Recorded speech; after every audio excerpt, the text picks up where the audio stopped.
Il y a un lien entre les blocages et le revêtement. Il y a un lien entre les blocages et le revêtement. Assieds-toi.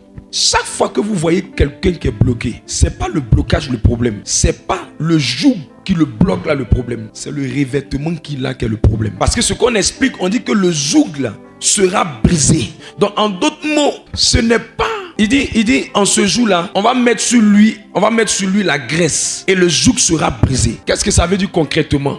Ça veut simplement dire, ne t'inquiète pas du joug, inquiète-toi du revêtement. Parce que si le revêtement est là, le joug va partir. Tu comprends ce que j'explique? Si le revêtement est là, le joug sera brisé. Si le revêtement est là, le blocage va sauter. Si le revêtement est là, l'obstacle va céder. Si le revêtement est là, ce qui t'arrête va plier ses bagages. Donc ton inquiétude, c'est pas d'abord le joug, c'est pas d'abord le blocage, c'est pas l'ennemi qui a mené le blocage, c'est pas l'ennemi qui a mené le fardeau pour te bloquer, c'est pas l'ennemi qui a mené le joug pour te bloquer. Le vrai problème, c'est une question de revêtement. En ivoirien, on dit Dieu connaît bagage que nous, c'est Bella qui fait exprès. Vous savez ce que ça veut dire?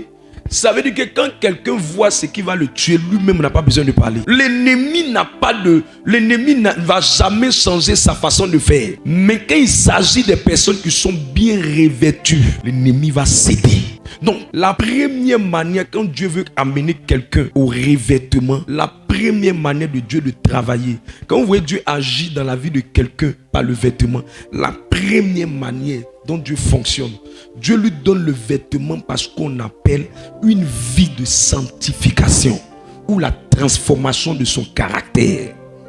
Donc, vous allez remarquer que, même l'au-dedans, si quelqu'un reçoit le remplissage de l'esprit, qui n'a pas changé son caractère, il aura un Saint-Esprit sale. Elle est chrétienne, elle tombe sur l'onction qui vient à la prière, mais elle a vilain comportement. C'est ce que ça représente. Son homme de Dieu est oint, mais quand il libère l'onction là, elle ne change pas. Donc sa vie, mais c'est sale. Elle a un mauvais fond. Et puis on ne comprend pas pourquoi elle vient beaucoup prier. Et puis elle est toujours sous l'onction. Mais c'est elle qui a vilain comportement. Au fait, elle a reçu le Saint-Esprit. Mais ce vêtement est sale. Et le remplissage est sale. Parce que son intérieur est sale. Parce que le premier lieu où le Saint-Esprit vient, c'est ton cœur. Donc la première étape pour que tu bascules au revêtement, pour que le Saint-Esprit débloque ta situation, il va passer par la voie de ton caractère. En te transformant. Mais si tu refuses de te transformer, tu seras rempli. Mais ton eau là sera sale. C'est sale. Donc même si elle reçoit des grâces, c'est des grâces. Il travaille, mais c'est pas bon travail. Il est venu à la prière, Dieu l'a visité, mais c'est pas bon en fait. Tu sens que, vous savez, il y a une différence entre l'original et puis la photocopie. Donc la même personne est venue, elle a dit Seigneur, merci, tu m'as donné le travail. Mais le travail qu'elle est partie, elle a fait, elle s'est rendue compte que c'est pas bonne chose quoi. C'est un travail, elle sait qu'il n'y a pas à venir dedans. Un patron qui sait que dans 3 mois, 5 mois, il risque de ne plus pouvoir les payer. C'est compliqué. Boulot bizarre. Pourquoi? Parce que tu es sale à l'intérieur. Mais c'est même Saint-Esprit qui a donné aussi bon travail à quelqu'un d'autre. Mais lui, c'est parce qu'il a travaillé sur son intérieur. Il a laissé le Saint-Esprit le transformer. Donc le blocage s'est débloqué. La situation s'est débloquée. Mais il a laissé le Saint-Esprit le transformer. Il a dit à Dieu, transforme-moi, change mon caractère, change ma personne. C'est la même chose dans le ministère. Tu peux voir un homme de Dieu. Dieu peut l'utiliser fortement. Mais il a mauvais fond. Il parle mal. Il cherche les femmes. Il cherche les filles du ministère. Il drague les filles. Mais Dieu est avec lui d'une manière là. Mais son Saint-Esprit là, c'est un Saint-Esprit mélangé. Il est mélangé. Il est sale.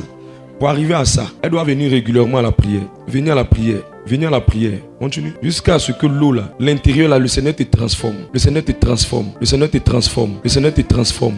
Jusqu'à ce que l'eau là devienne totalement blanc. Le vêtement que tu as porté sera un bon vêtement. Mais si l'eau là n'est pas devenue blanc, que c'est toujours sale parce que ton cœur n'a pas été transformé, tu n'as pas laissé l'impudicité, tu as Saint-Esprit impudique, tu n'as pas laissé la fornication, tu as Saint-Esprit mélangé à fornication, tu n'as pas laissé les affairages, tu as Saint-Esprit affairé, tu n'as pas laissé Kpakpatoya, tu as Saint-Esprit mélangé à Kpakpatoya. En fait, tu es chrétien, mais il y a quelque chose. Et c'est ce qui se passe. Est-ce que il y a des gens du renouveau qui n'avaient pas compris que les gens sont infusés, mais ils ont des comportements des gens qui ne sont pas infusés. C'est pas leur faute. Leur intérieur n'a pas été transformé, mais l'infusion a été faite. Le but du cheminement de cette semaine, c'était de transformer son intérieur.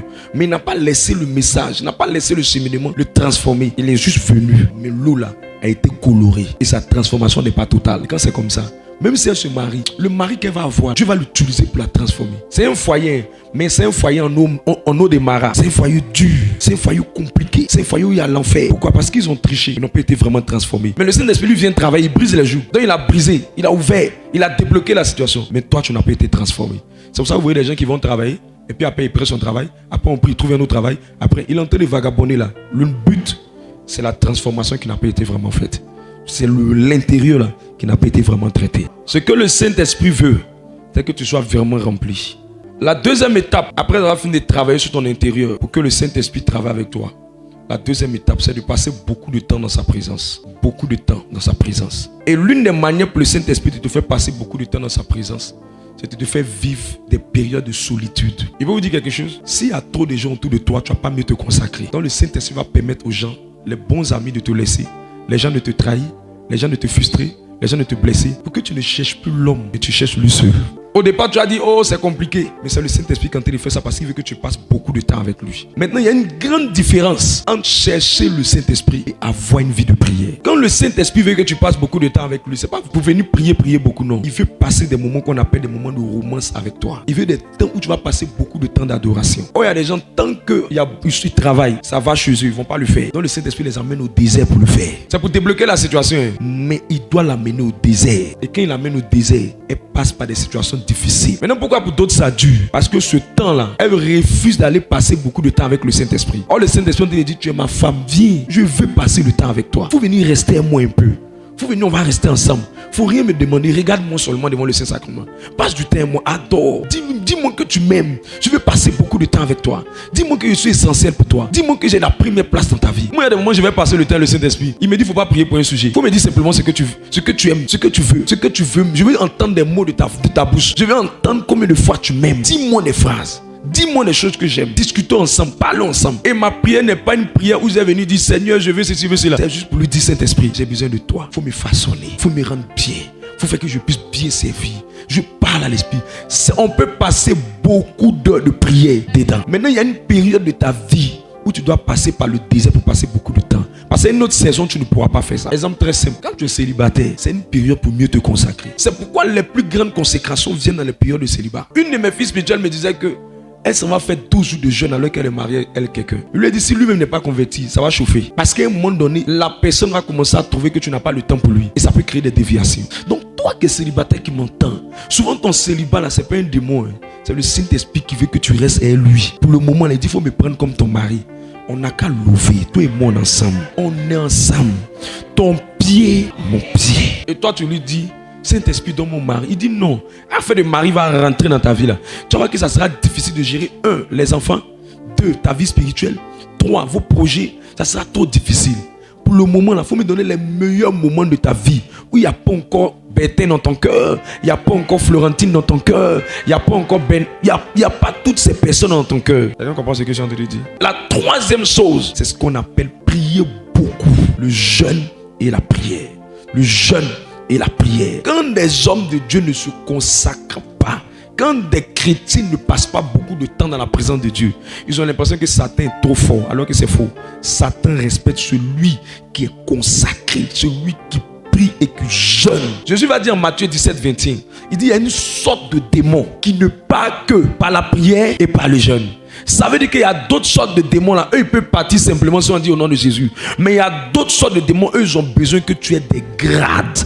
Et tes grades, tu les prends comment? Dans le jeûne et dans la prière. 3 jours de jeûne, 4 jours de jeûne, 7 jours de jeûne, 12 jours de jeûne, 21 jours de jeûne. Avec la prière associée, ça rend ton grade fort. Donc il y a des personnes, tu pries petit et tu veux avoir un bon vêtement.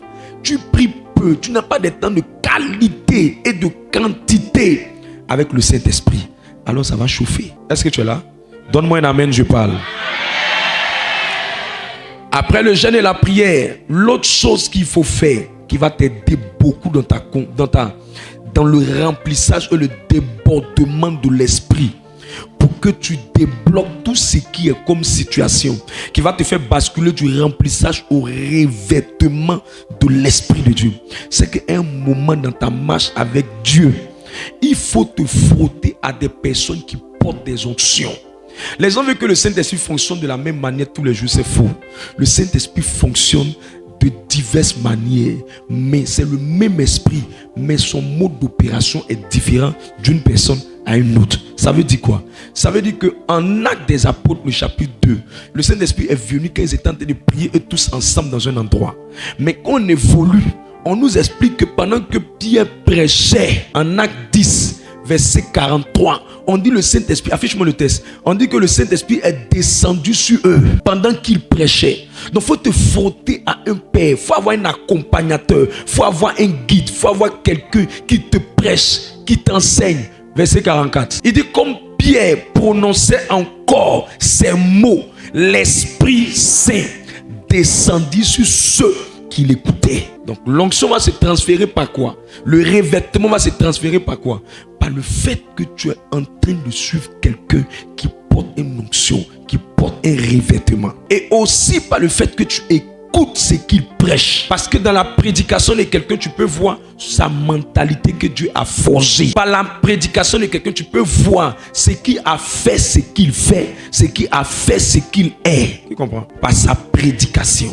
Tu peux voir le véhicule de sa pensée, l'orientation de ce que Dieu l'a fait vivre. Mais il faut que tu écoutes.